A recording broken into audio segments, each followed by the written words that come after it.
Hello friends, welcome back to the second lecture of our second week where we are talking about the response of different measurement systems. If you remember our discussion from the previous week, I am sure you remember that.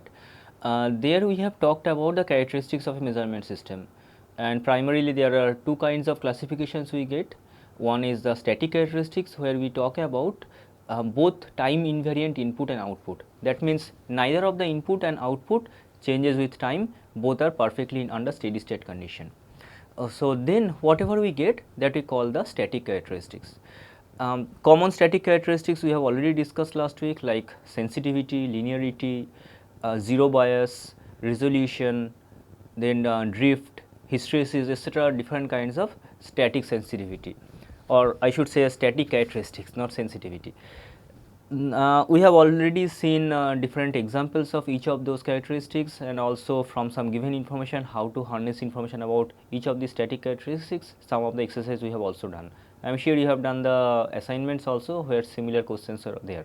Now, one question that may be popping up in your mind, that we are talking about both input and output to be time invariant.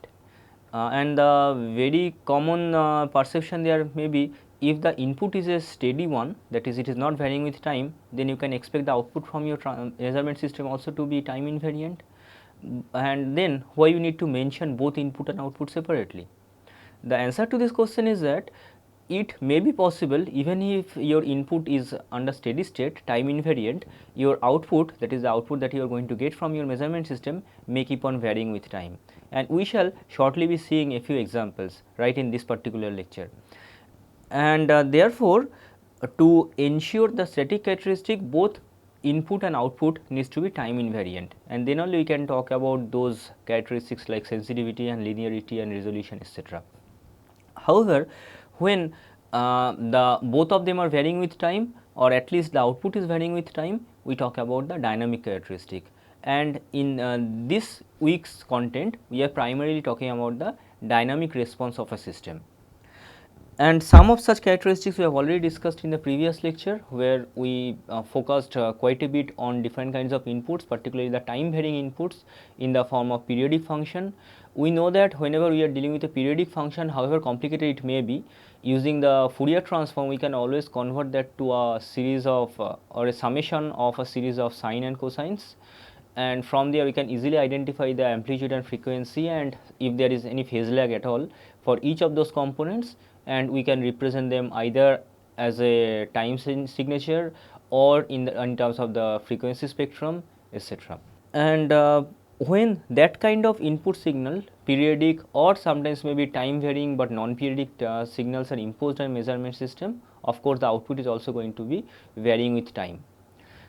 And whenever such kind of periodic signals particularly we are talking about, there are several very common dynamic characteristics that we have to be careful of, like the amplitude response, phase response and frequency response, which are the most common to be used. So, today's lecture we are going to discuss about zeroth and first order measurement system and its response to certain standard input signals. Now, in towards the end of the last lecture, I started developing the mathematical model of a general measurement system, but because of the paucity of time I had to quit very early, and so I shall be starting that one from fresh. We have got the idea that the purpose of a measurement system or the operation of a measurement system can be viewed to be like a mathematical operation being performed on the input to get some output. Like as shown in this slide, if x is the input that is given to the measurement system, we can view the system to be performing some kind of mathematical operation to give us an output as y. And of course, here we are restricting ourselves to single input single output systems. It is possible for the same system to have multiple inputs and have multiple outputs, but that will be too complicated to discuss in a course like this. So, we are restricting ourselves to a single input which is denoted as x, and a single output which is denoted as y. Then the most common relation between this x and y in terms of differential equation can be a form like this, where the left hand side corresponds to the input, or sorry, corresponds to the output, where we have the y. Here a naught, a1, a2, all these are the coefficients, and this n or maybe this n, this is generally referred as the order of the system. Whereas on the right hand side, we have the input part in terms of x. Here again we have several coefficients b0, b1, b2 etc. up to m. N and m may be same or may be different, but both are integer numbers. Order of the system, I repeat, is given by the n and not by m. So, order of the system we refer in terms of this n, and when n is equal to 0 we call that a zeroth order system, when equal to 1 we call it a first order system, and it goes on that way. Now, quite commonly in mathematics or any such kind of system analysis, instead of using the differential notation which is ddt here, we like to represent this in terms of an operator capital D. So, if you introduce that capital D operator, it looks quite similar to an algebraic equation, but be careful here, D is not any algebraic quantity, rather it is just an operator, the differential operator. So, this is the equation or relationship between y and x in terms of this operator D. And so, again drawing analogy to the algebra, we can represent them in a form like this, where the numerator contains the coefficients associated with the output and denominator contains the coefficient associated with the input. Here we are getting then a ratio of the output to that of the input to the input. Both may be time varying, may be time invariant, but here our importance or our focus is more on this right hand side, which is giving this ratio of output to input.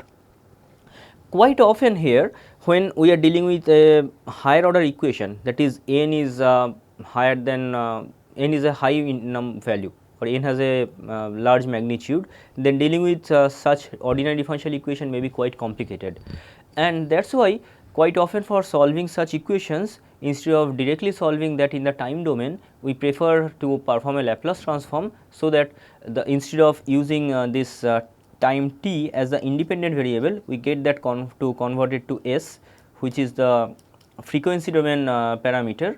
S is the frequency, which is actually a complex number, and using the Laplace transform we can get this conversion from this independent variable time to the independent variable frequency.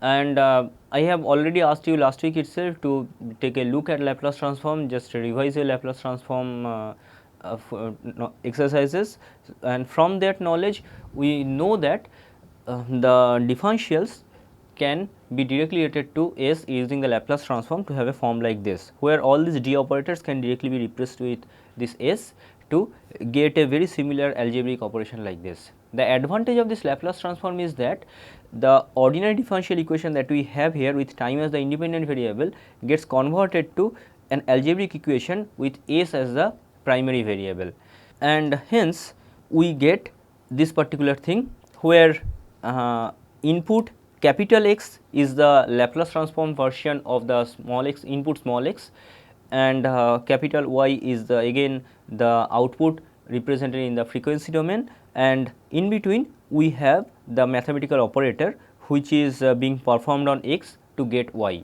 This mathematical operator we often refer to as the transfer function. G is one of the common way of representing this, but there are several other ways also we represent this transfer function.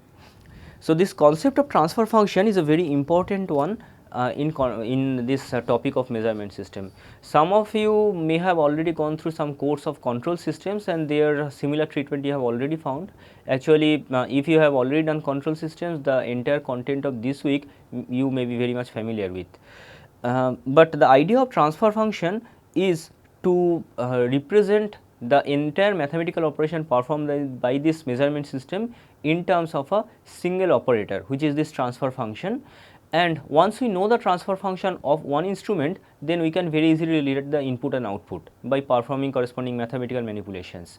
And even bigger advantage is that when we have multiple instruments or multiple components to deal with during a measurement, using these operators we can easily connect different components to get an equivalent transfer function. Let us see an example here. Here we have an example of a quite complicated measurement system, or where we are using series of operations.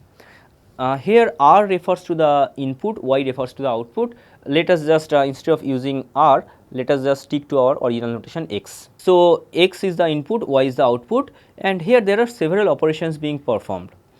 Like here we have several instruments having their transfer functions as g1, g2, g4, etc. There are different components. Also you can say there are 3 h1, h2 and h3, 3 components which refers to feedback. I am sure you have some idea about feedback, which are primarily used for control operations. Like here, whatever variable value that you have here, that is being proceed to g5 towards the component having transfer function as g5, but also that same signal is being routed through this particular feedback component to come get back to the original input position, which returns this which gives at this particular point, instead of supplying the original signal x, if there was no feedback, the original signal would have been x, but here as we are supplying something, then the original signal will be x plus h2 times if whatever we have here. Suppose if at this particular point our variable value is x1, then it will be h2 times x1. This is the signal that is coming to this particular portion through this line. And then we are having another feedback here. If the value of the signal at this particular point is x2, then whatever being transferred here is x plus h2 x1, which was already coming, plus this h1 x2. This is the signal that is reaching this particular component. This is the idea of feedback, and so using these components we can easily calculate the corresponding transformations. Now there are several components. If we count properly, we can see there are 5 plus 3, total 8 components involved, each of them having its own transfer function. So somehow we have to combine them. That combination process can be very easy. There are generally 3 kinds of possibilities we get. First possibility, let me erase it to make it a bit cleaner. First possibility is where we have 2 components connect in series. Connect in series means the output from the first component is directly fed to the second component. Like if the first one is having output g1, second one is having, first one is having transfer function g1, second one is having transfer function g2, and let us say x1 is the signal that is being fed to g1, its output is x2, then this output is directly fed as an input to the component having transfer function of g2 and giving a final output as x3. Then how can we calculate? Using the notations that we have for the first component, we know that output upon input, if that is x2 upon x1, will be equal to g1, which is giving x2 is equal to g1x. Now look at the second component. Output from the second component is x3. What is the input that we are giving? That is g1 into x, and that leads to our output as g1 x1. So that leads to our output as x3. Output, I repeat, output from the second instrument is x3 and its input is g1 x1. That will be equal to the corresponding transfer function, which is g2, which gives x3 is equal to g1 g2 x1. Hence x3 upon x1 is equal to g1 g2, which is the combined transfer function of these 2 components. That means when 2 or more components are connected in series, their equivalent transfer function will be a product of their individual transfer function. We can see one such arrangement here in this case. So this is possibility number 1. Let us move to the second possibility. Second possibility is when the components are connected in parallel. Parallel means where they are not being subjected to same inputs, rather something like here, their both ends are connected to the same point, something like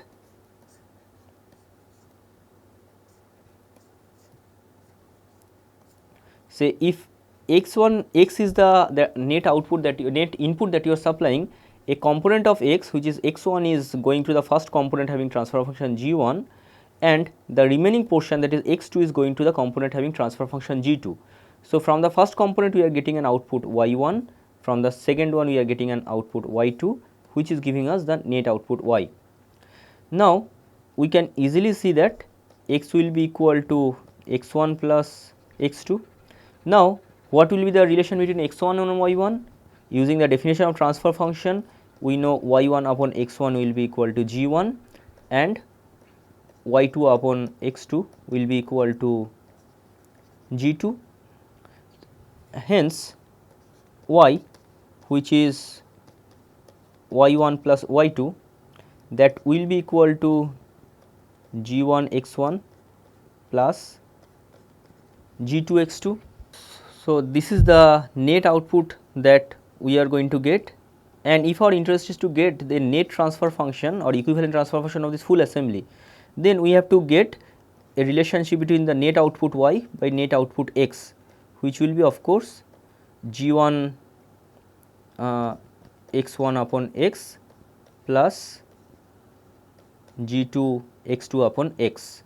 Now, if once we are connecting them with a position like this, there essentially we have x is equal to x1 is equal to x2. That means that the same signal is being directed to both the components. So, it leaves us with g1 plus g2 to be equal to the net equivalent transfer function, that is g. That means, when multiple components are connected in parallel, then their equivalent transfer function will be the summation of their individual components.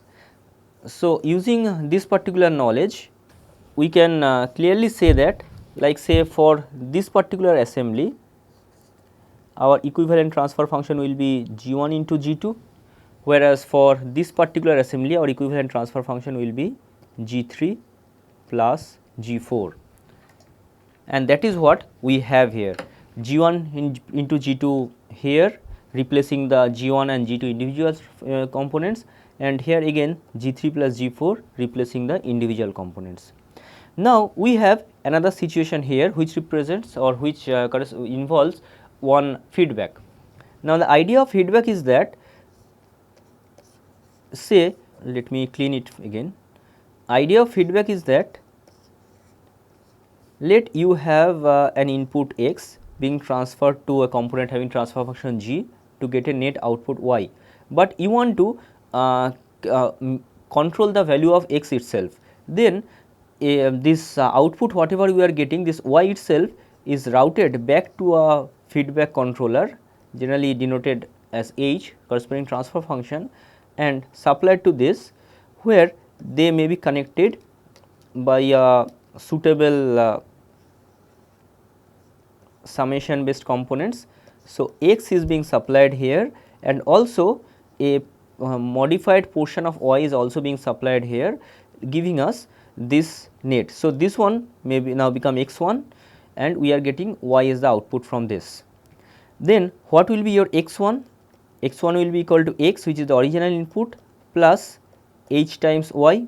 Then we are going back to the original component, that is this one, where its output is y, and what input it is sensing, that is x1, which is basically x plus h into y, that is giving us g. So, we are having y plus y equal to gx plus ghy. If we rearrange them, then 1 minus ghy is equal to g into x, which leads us to a net transfer function, if we represent that as g bar, which will be equal to y upon x as g upon 1 minus gh. Here of course, we have assumed that in this summation component, we have assumed that both signals are getting added to each other, but that may not be the case. Like you can see in this particular one, both are getting added to each other, but in this case they are getting subtracted from each other. If subtraction is there, then it will become 1 minus, instead of 1 minus gi, it will become 1 plus gi. So, this way we can connect a feedback loop as well. Let us see what we have here. Okay, let me clear all this later from here. So, in this third step of modification, we have added the feedback components. Look at what we have. Now, this G1 G2 combination has been added with H1 to get G1 G2 by 1 plus G1 G2 H1. Look at where you have the minus sign here, and which has led to this plus sign here. And also we have made another transformation this particular component has been shifted to this particular part to make it easy. I would leave to you about how to calculate this H2 upon G5, just same algebraic modification that we can do. And now the rest part is quite easy. This whole thing here we have G3 plus G4 and G5. So, the equivalence of this one will become G3 plus G4 into G5, and that has a H3 as a feedback component leading to this particular one, and we already have this particular thing remaining, and this is the feedback from this which leads to this final transfer function. So, your input gets modified and to have this form output in terms of this function transfer function. And now if we know all the expressions for each of these individual 8 components, then we have the final transfer function. So, the concept of transfer function makes us very easy to combine different components of a measurement system in a single transfer function, and once we have the single transfer function, we can deal it with quite easily. There are several standard mathematical procedure. So, today in the remaining part of this lecture we shall be discussing about how to derive these transfer functions. But before that we have to talk a bit about the standard inputs also. Once we know the standard transfer function of a particular component, then theoretically it is possible to subject that instrument with infinite number of inputs or infinite types of inputs, but it is not possible to standardize the response for each of such possible inputs. So, what is commonly done is we test the response of a measurement system with known transfer function against some standard inputs, and then whenever we are dealing with an unknown or a different kind of input, we generally try to represent that as a combination of the standard inputs. Like we have already seen in the previous lecture, whenever we are having a periodic function to deal with, we can separate it into several harmonics component, and then the net response of the system should be the summation of the individual responses or the response to each of the individual harmonics. Similarly, there are a few other types of standard inputs also possible. Like this is the first one, something like this we have already seen in the previous lecture. Here the input is 0 or constant till a particular instant of time, and then there is a sudden jump in the input, sudden change in the input to reach another constant value and remain there for rest of the time. This is referred to as a step input. So, it is x equal to 0 as per the diagram here till t less than 0, and for t greater equal to 0 it becomes a constant. Now, this constant can be positive or negative, means and also initial value this 0, it may have some other value also, like the example that we have discussed in the last lecture. A thermometer was initially at a temperature of say 30 degrees Celsius, and now suddenly we take it to an environment having temperature of 90 degrees Celsius. Then this is being subjected to a step input. Instead of increase in value, we can also subject it to, suppose we take it in contact with a block of ice, then it has again been subjected to a step input, but instead of being an increase in the value, it is suffering a decrease in the value. Such inputs are called step inputs. Along with thermometer, there can be several other examples also. Let us say a very arbitrary example, you want to measure the mass of a pack of sand. So, initially your measuring platform is empty, no load on this one, and now you suddenly drop this entire bag on top of this. So, its load was initially 0, and now suddenly it is being subjected to a static load, a constant mass. If the mass of the bag is 50 kg, then suddenly the load on this one is increasing from 0 to 50 kg, and then that 50 kg is retained. So, that what we refer as a step input. Next is the ramp input. Here it is the input signal is 0 till a certain time, and then it increases, but or I should say it changes, but there is no drastic change, rather it changes continuously with time following a linear path. This kind of inputs are referred as the ramp input.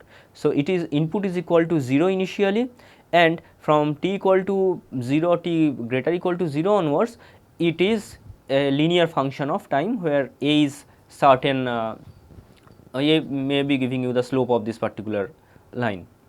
So, the ramp version of the examples can be thought about, say the example for the thermometer that we thought about.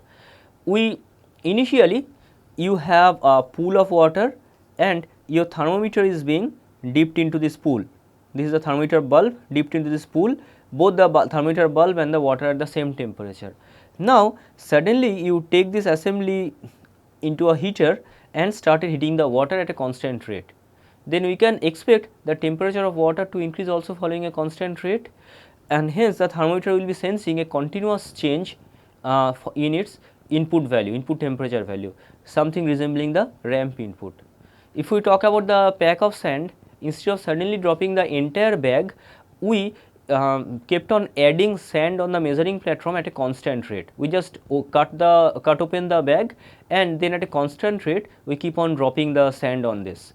So that is like a ramp input. Both step and ramp are quite common kinds of inputs in practical applications that we get, and hence it is very important to test the response of any measurement system against these two inputs. Another one we can have is called an impulse. Impulse means, just think about that measuring platform again. Here we are not just drastically increasing the load by dropping a bag of sand, or we are also not continuously adding the mass. Rather, what we are doing, we are taking a hammer and striking the platform just for a very small fraction of time. Then what is happening, for a very small duration of time it is being subjected to a very large amount of load. Before that instant there was no load, after that instant there was no load, but only for a very small duration of time it is being subjected to a huge amount of load. It is like, say, take the thermometer. Now you in somewhere you have a water kept at very high temperature. We just take the thermometer, dip it into the pool of water for a fraction of second, and then immediately take it out. That is something like an impulse input. For time less than that instant it was 0, for the next instant onwards again it is 0, but for a very small duration of time it will be infinite. Theoretically it is infinite, but there may be certain value for this. More about impulse input we shall be discussing in the next lecture, when we shall be subjecting systems to the impulse input. And the other one is the standard periodic input. As we can represent any periodic function as a combination of several sine waves, so we generally test any measurement system against a standard sine wave and test its response corresponding to the change in amplitude and change in frequency omega. So that means this A and omega both are generally varied to test the response of the system, and accordingly we can extrapolate it for any periodic function. The response of a system against any standard input is generally referred with the corresponding name, like when we excite one measurement system using a step input, we call it a step response. When we use a ramp input, we call it a ramp response. Similarly, we call it impulse response, and when you are subjecting this by a periodic function, we generally call it a frequency response, the term which was already introduced in the last lecture. So the first one in line is a zero order system. Zero order system is when the order of the system, that is that n that we have referred, is equal to 0. So what will be the form for this? It will be A naught y is equal to B naught x. Here we are talking about n equal to 0, we are not putting any restriction on m. So instead of having B naught x, we can have several other terms also, that is B1 dx dt plus B2 d2x dt2 and go on like this. But from our practical experience we have seen that we never need to consider these higher order terms on for the input. It is just this B naught x itself is sufficient regardless of what type of system or what order of system we are dealing with. So we shall be restricting our input side only to this B naught x component, but on the output side we are taking a zero order system, that is we are putting n equal to 0, and once we are putting n equal to 0, then your transfer function, that is y upon x, will be equal to B naught upon A naught. This particular component B naught upon A naught is referred as the static sensitivity or steady state gain of an instrument. What it suggests or what it is looking like? It is just static sensitivity is just a ratio of output to input, something very similar to the amplification or gain that we have talked about earlier. That is, the static sensitivity is nothing but an amplification in the output. It is giving a ratio of output to input, and if both x and y are time invariant, then what will happen? the static sensitivity reduces to the sensitivity that we have defined in the previous week. That is why it is drawn, this name is actually drawn from there. It represents the slope of a static calibration curve, and if the instrument is subjected to a steady state input, then it will also give you the amplification. This a zero order system is therefore is characterized by the static sensitivity, which is a measure of the amplification. It is the most ideal system that we can have, because here our transfer function is just a single k, it's just a one parameter k, none of the differential operator appearing, and so once we know the value of this k, the static sensitivity, we can easily correlate the output and input. And it is the simplest possible measurement system that we can have. There is no lag, no time lag between the input and output, means whatever input you provide, you will be instantly getting the output, and the value of input and output will be differing by this static sensitivity k. It is the ideal dynamic behavior that we expect from any measurement system. Like suppose if we are subjecting the instrument to a step input, this blue line represents the input, then depending on the value of the k, it is instantaneously going to give you the output, which is given by this red line.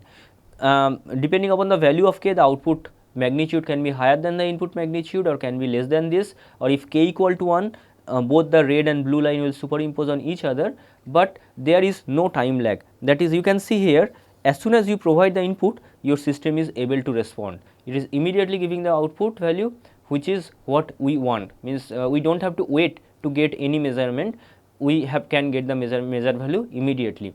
And by varying the value of this k, we can also amplify the signal, means we can increase it in magnitude or we can even reduce it in magnitude also to whatever range that we want.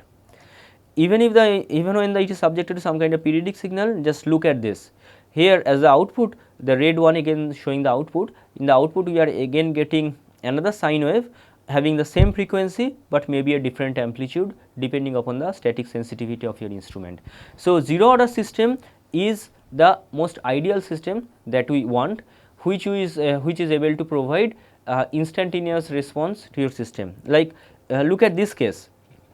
Here there is no phase lag. If we are dealing with a zero order system and there are suppose three harmonics present in the input signal, it will not impose any artificial phase lag the harmonics that you are going to get at the output. So that is the most ideal behavior that we can expect. Something that very closely resembles the input is the resistance based displacement sensor called the potentiometer. In the concerned module, we shall be discussing a bit more about potentiometer, but the principle of potentiometer is that here you have a resistance like this, which is being subjected to which is being excited by a constant voltage source kept here.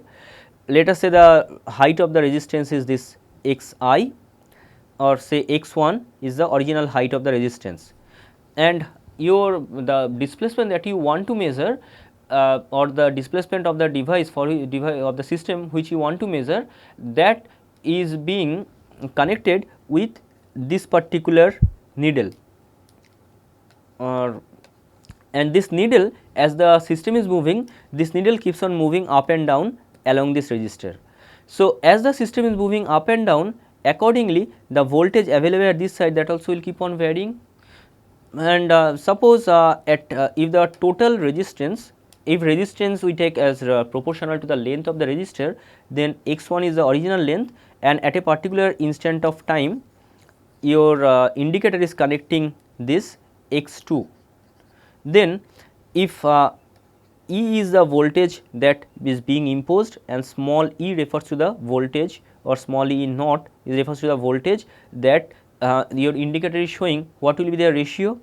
It will be the output is E naught, input is capital E, that will be a straightforward relation between this x2 and x1, that is a straight line relation, that is a perfect zero order instrument that we can get.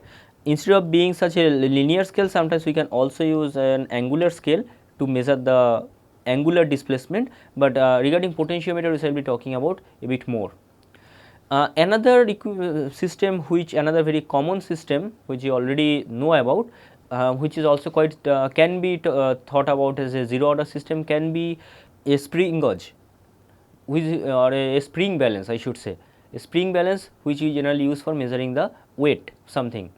As the system is, as the system or the measure end is connected to the hook of the spring gauge, immediately you will find a deflection of the spring indicating which will cause the deflection of the indicator on a which will move on a scale, and you get the measured weight or weight of the measure end directly from the scale. That is also quite close resemblance of a zero order system. But practically there may be several issues for each such examples which may limit the zero order behavior. Like in case of potentiometer, there can be several issues which can force it to deviate. One can be the here to measure this E naught, we have to connect some voltage measuring instrument, maybe a voltmeter, maybe an oscilloscope, which is going to show the output. Now, that itself requires some current for its own operation, and therefore, it is going to make some change in the value of this E naught itself, thereby causing some distortion in the final or some change in the final output. And then secondly, the resistance that we are talking about here, this resistance we are representing by the in terms of its length, but that is true only for a pure resistor, and there is nothing like a pure resistor in nature. Every resistor will always have, whatever small may be, some inductance and some capacitance associated with this, and those inductance and capacitance will lead to some amount of voltage leakage from this. Another very common reason, the indicator of this particular indicator which is moving over the resistor, that itself may suffer from mechanical friction, that may have some contact friction associated with it, may have some inertia associated with it. Means once the system suffers some displacement, the indicator itself may take some time to move over the indicator, move over the resistor rather, and so those lags, those mechanical lags, mechanical friction will also cause some change or some distortion in the final value, and all such reasons may force the potentiometer or any such zero order instrument to deviate practically from the ideal zero order behavior. But still, zero order instrument is the most preferable one for any kind of measurement. Unfortunately, we have very few examples for zero order instrument, but there are several examples of a first order instrument. So, for a first order instrument now, we have n equal to 1. So, if we go back to our original equation, what we have, our equation now is A1 dy dt plus A naught y is equal to B naught x. Remember, we are not taking any term after the first one on the right hand side. So, going back to our differential representation, we can write it as A1 d plus A naught into y is equal to B naught x. So, we have three coefficients to deal with, A1, A naught and B naught. All other coefficients are 0 for a first order system. Truly speaking, we do not need three coefficients. We can always divide the other two by any one of the coefficients, thereby reducing the required number of parameters to just 2. We can either divide everything by A1 or A naught, but just to be consistent with what we have done for zero order system, let us divide everything by the A naught. We are dividing everything by this A naught. So, if we divide everything by A naught, we have A1 upon A naught d plus 1 y is equal to B naught upon A naught into x. What is B naught upon A naught? We have already seen for the zeroth order system, that is the static sensitivity or steady state gain. But we are having a new term here, this A1 upon A naught. A1 upon A naught, what do you feel? What will be the dimension for this quantity? Okay, before that, what is the dimension of your static sensitivity? That is this K. Static sensitivity from the, if we just go think about the zero order instrument itself, there K, which is B naught upon A naught, is directly your yt upon xt. So, the unit of K will be your unit of the output by unit of input. Like if you think about, say, one thermometer, liquid in glass thermometer, there your output is the displacement of mercury inside the column. So y will be having a unit of meter or some corresponding length scale, and x is the input, which is the temperature, change in temperature. So it will be say degree Celsius or degree Kelvin.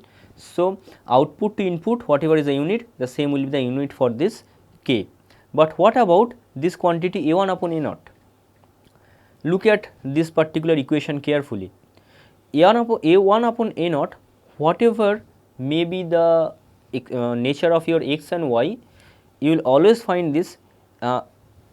Okay, once more, you just take a look. Here you have 1 involved here, which is a dimensionless quantity, and you have a differential operator involved here for this.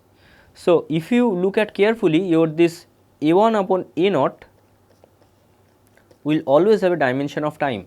We shall be seeing one example maybe in the next slide, and that is why it is often referred to as a time constant tau, which gives a measure of the speed of the system response, and accordingly we can represent this first order system as tau d plus 1 to y is equal to k into x, or this is the corresponding form in transfer function. K upon tau d plus 1 is the transfer function for a first order system. It is different from the zeroth order, because here we have a denominator involved and we can't have just a straight one-to-one correspondence between output and input. Rather, we have one differential operator involved in this D, and also like in zeroth order system there is only one characterizing parameter in form of static sensitivity. Here we have another one to deal with, which is this time constant. So time constant, I repeat, gives a measure of the speed of system response, and it is always desirable. Okay, let us wait to see whether we want a larger value of tau or a smaller value of tau. We shall be seeing through some examples. Now example for first order system, there are several. Most common one is a liquid in glass thermometer. There can be other examples like one capacitor discharging current through a resistor. There can be one tank of water leaking through a valve. These are all very common examples of first order system. We shall be seeing a few more examples later on. Let us just concentrate on this one. You have or we have a common thermometer which is being dipped into a pool of water. Let us perform an energy balance over the bulb of the thermometer.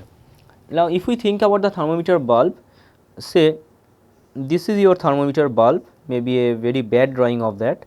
So this is the bulb, the hashed portion. This bulb may be having a volume VB and it is having a surface area of AS.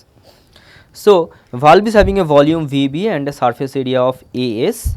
Then what it is doing, if whatever may be the initial temperature, if that is different from the temperature of the water, surrounding water, then it will experience some heat exchange. So let us assume that the surrounding water or surrounding fluid is at a higher temperature, then heat will be flowing into this. What is the mode of heat transfer here? Correct, it is convective heat transfer, and the result of this heat transfer will be a change in the total energy content of the fluid, the thermometric fluid here. So using this, let us write an energy balance for this thermometer bulb.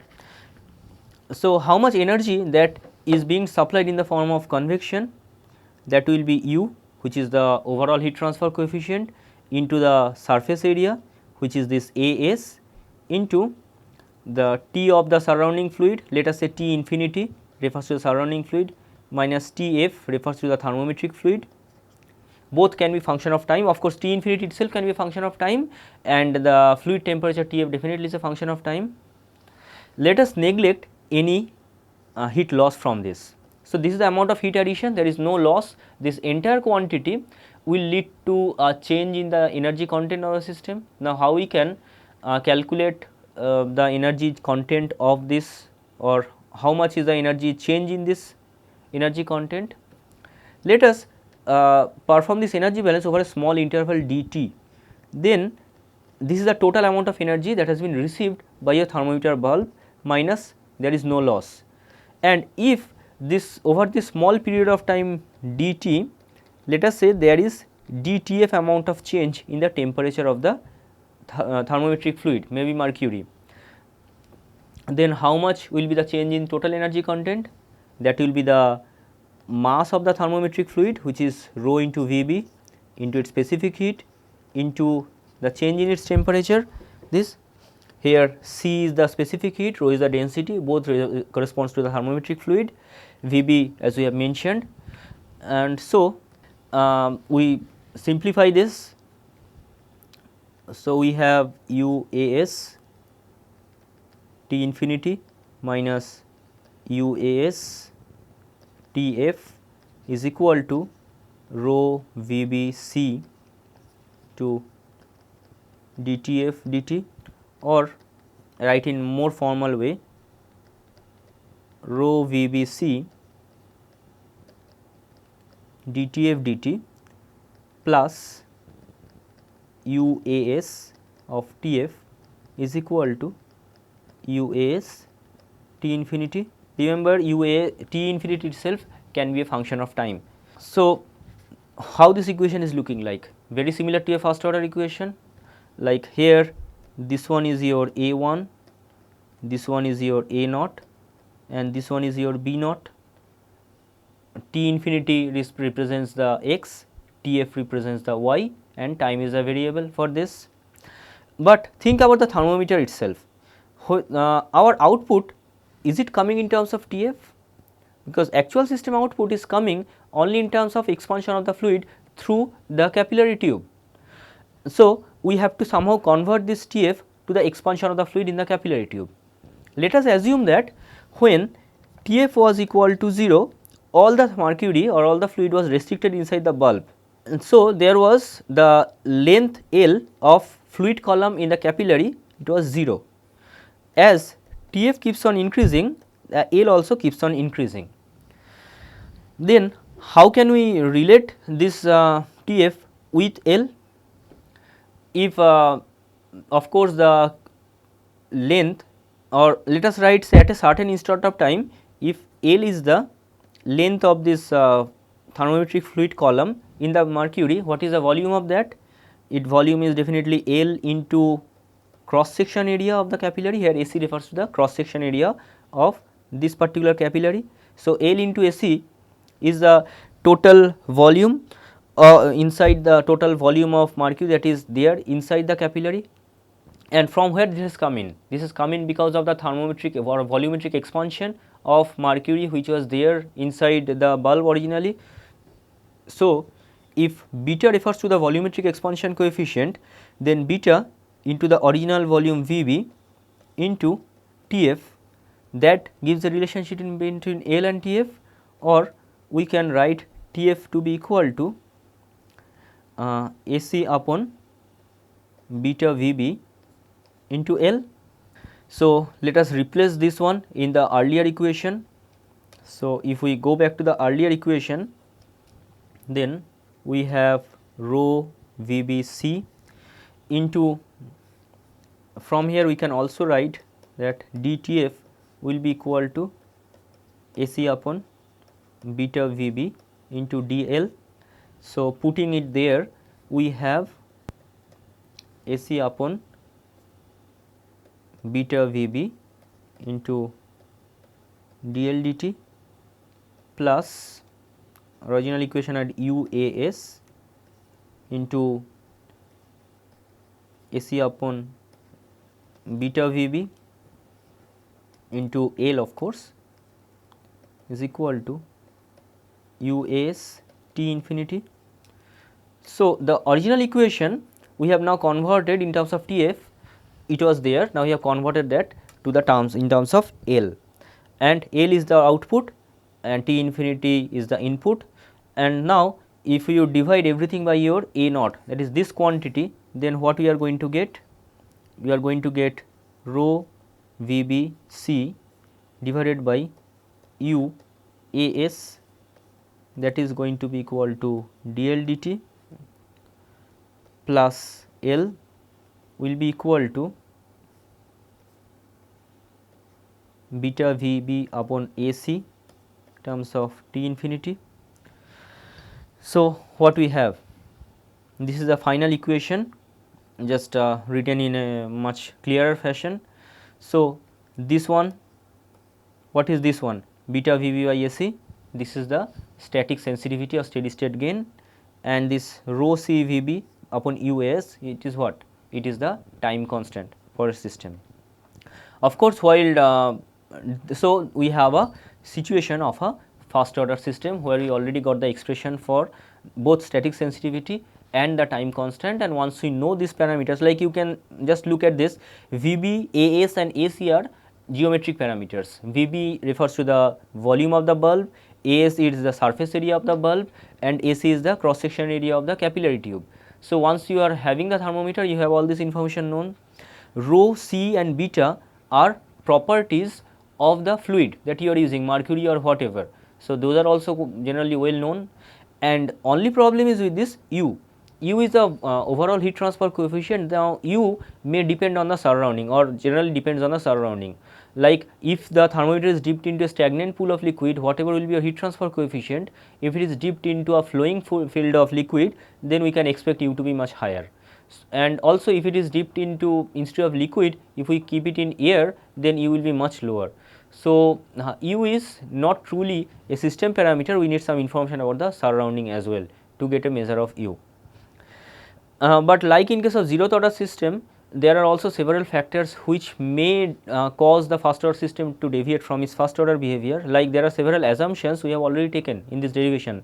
First, we have neglected any heat storage capacity of the wall material like the glass. We have assumed that that is not storing any heat, and also there may be a small film of liquid out on the outer side of this, and also small film of thermometric liquid on the inner side of the bulb. We are neglecting the heat storage capacity of those. We have assumed U to be constant, but truly speaking U itself may be a function of temperature, because properties of the fluid, both thermometric fluid and the exterior fluid, both can vary with temperature.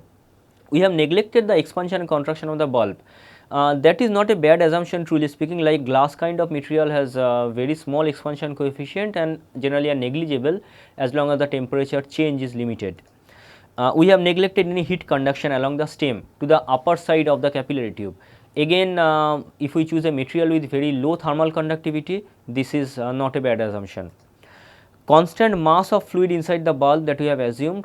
Whenever there is an expansion taking place, some fluid is moving out of the bulb. During contraction, some fluid are moving back into the bulb, but if the diameter of the capillary is very small, then the amount of mass that goes out of the bulb, that can be very small, almost negligible. And finally, we have assumed the fluid properties to be constant. So, with this we have got these two expressions for K and tau. Just look at this, what will be the unit for this K and tau? We will do this unit calculation from the right hand side. Beta is the volumetric expansion coefficient. What is its unit? Do you remember? It is rate of change of volume per unit temperature. So, its unit is 1 upon degree Celsius, where we are sticking ourselves to Celsius as the unit for temperature. VB is volume, so it is meter cube. AC is area, so meter square, giving the unit of this quantity to be meter per degree Celsius. Like we have discussed earlier, meter is the unit for your actual output, which is length. Degree Celsius is the unit for your actual input, which is the temperature of the exterior fluid. Come to the time constant. Here you have rho. So, rho is SI unit is kg upon meter cube. C is specific heat. So, it can be taken as joule per kg degree Celsius. Then you have VB upon AS. VB is meter cube upon meter, and U volumetric expansion coefficient watt per, use the overall heat transfer coefficient watt per meter square degree Celsius. As we are already having a joule left, so instead of watt, we write it as joule per unit time. Now look at this. So, this meter cube goes off.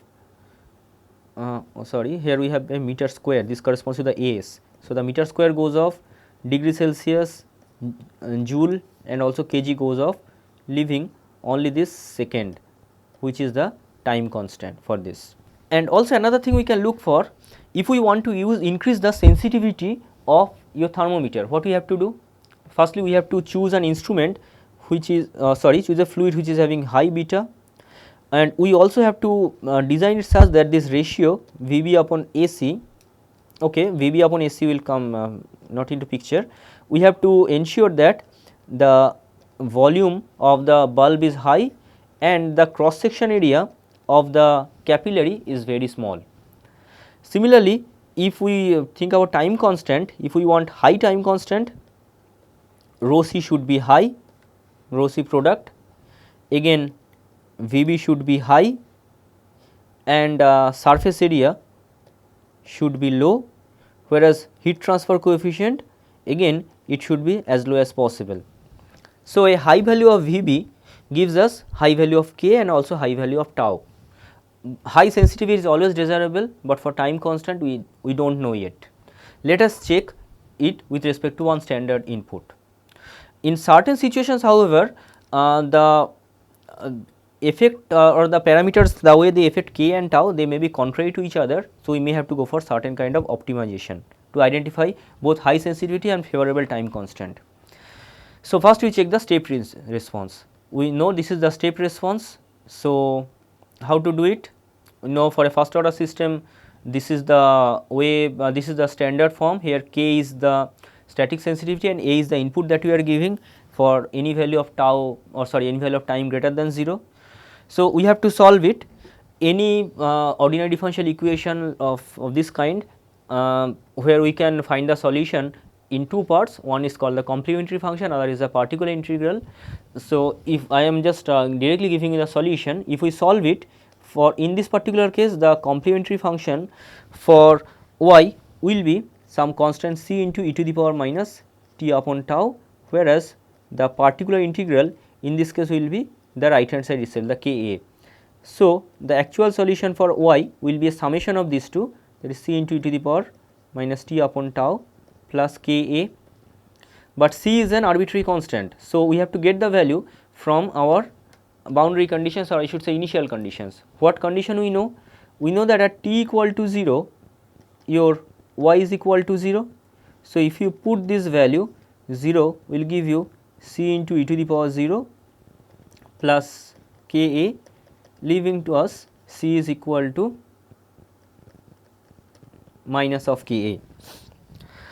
So, we put it together, final expression for yt comes to be equal to Ka into 1 minus e to the power minus t upon tau, which is this, where K and tau are the properties of your measurement system, A is the amplitude of the step input that you have provided, and t is the time variable which changes from 0 and can go to infinity. You can clearly see there are two parts of this solution. One is this 1 which is a constant value, and other is this particular quantity. We can explain it a bit more if we represent the solution in this form. Here we are dividing the output by K into A, thereby making it non-dimensional. Look at this, here this term is 1 which represents a constant, and what about this term? This is an exponential term, a negative exponential term. So, when t equal to 0, this term goes to 1, giving leading y equal to, or I should not say y, giving the left hand side, that is y upon k into A, to be equal to 0. But when t tends to infinity, then what happens? Then this exponential term goes to 0, leaving this to be equal to 1. That means, this actually is a measure of the error that can be present in the system. As we move with time, this exponential term, this error that keeps on reducing, and for a very long duration of time this goes to 0, thereby giving ideal response from your measurement system. This is one example where we have taken k to be equal to 1 and tau equal to 0.5 second. Just see here, the blue line is the input, your step input, the red one is the output that we are getting. You can see, like in zeroth order system, we are getting an immediate response which we are not getting here. Of course, the system start to respond from this point itself, but it will take some time to reach the actual signal. Theoretically, it will require infinite amount of time to reach the actual signal, and so its rise time, I hope you remember the rise time. Rise time refers to the time the measurement system reaches to match the input value, or this y upon Ka quantity, the time it requires to reach this value of 1. theoretically it is infinite, but practically instead of rise time we use the settling time. Settling time means the time the measurement system requires for this output signal to reach within certain band, say within 5% or 10% of this value.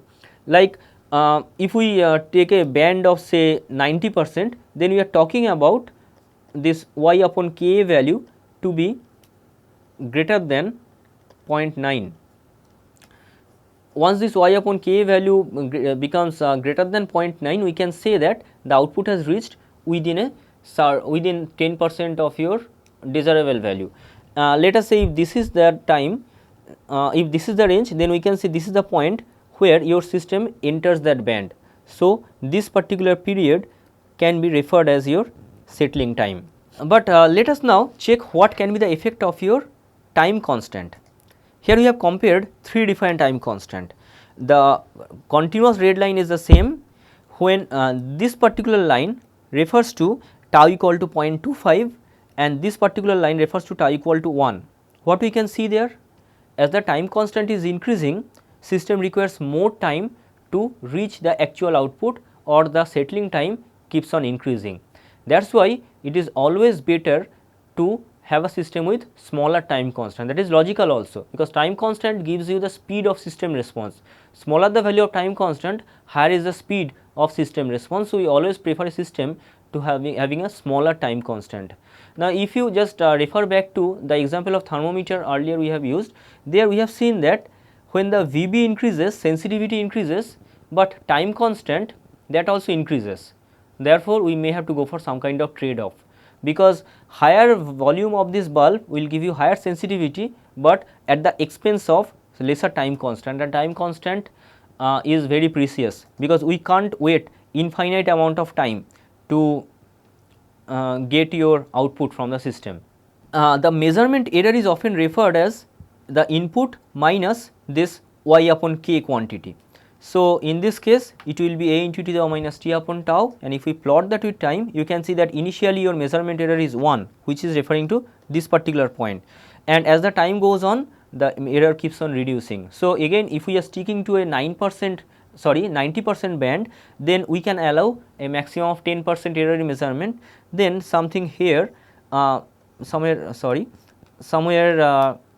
if 0.1 value is here where the system enters that band, and so from this point onwards we can take the reading. Like just think about how is the clinical thermometer.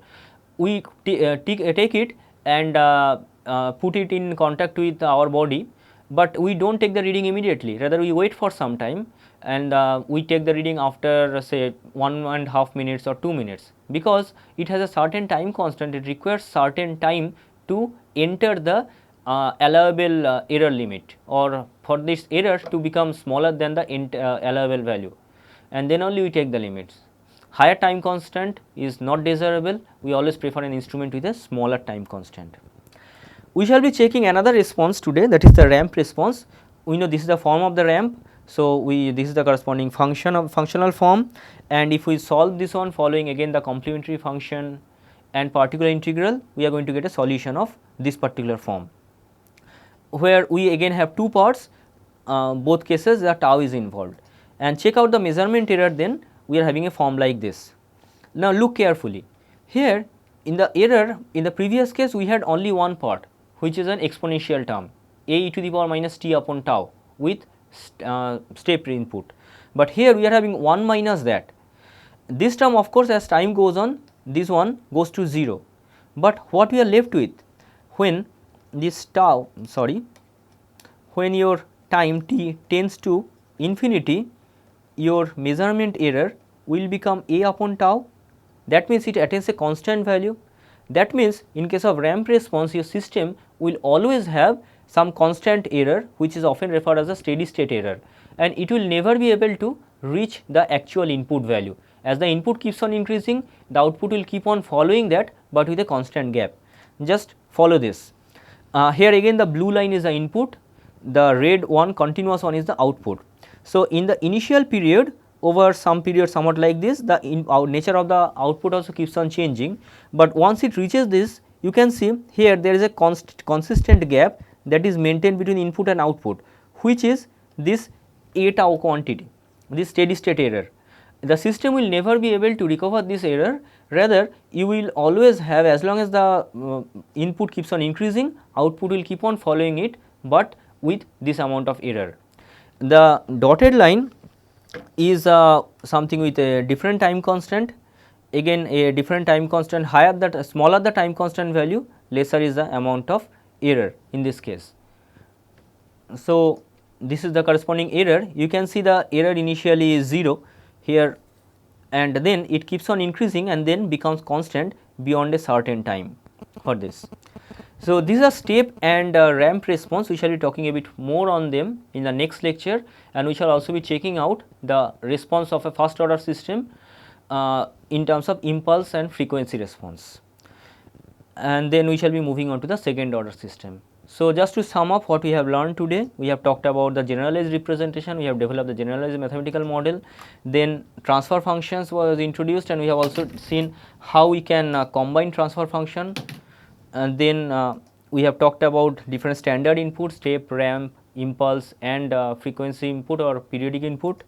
Then we have talked about the zeroth order sensitivity, which gave the concept of static sensitivity, zeroth order system, which gives the static sensitivity as the characterizing parameter. Then the first order system introduced the time constant, and then we have discussed about the step and ramp response of first order system. So, in the next lecture, which I am expecting to be the last in this week, we shall be discussing a few more example of first order system, the response of first order system against impulse and periodic inputs, maybe solving a few numerals, and then we shall be talking about second order system. Generally, we do not have to go beyond second order system, because all common measurement system can be classified either as 0, first or second order system. So, that is it for the day. Thanks for your attention. We shall be back soon with the next lecture of this module. Thank you.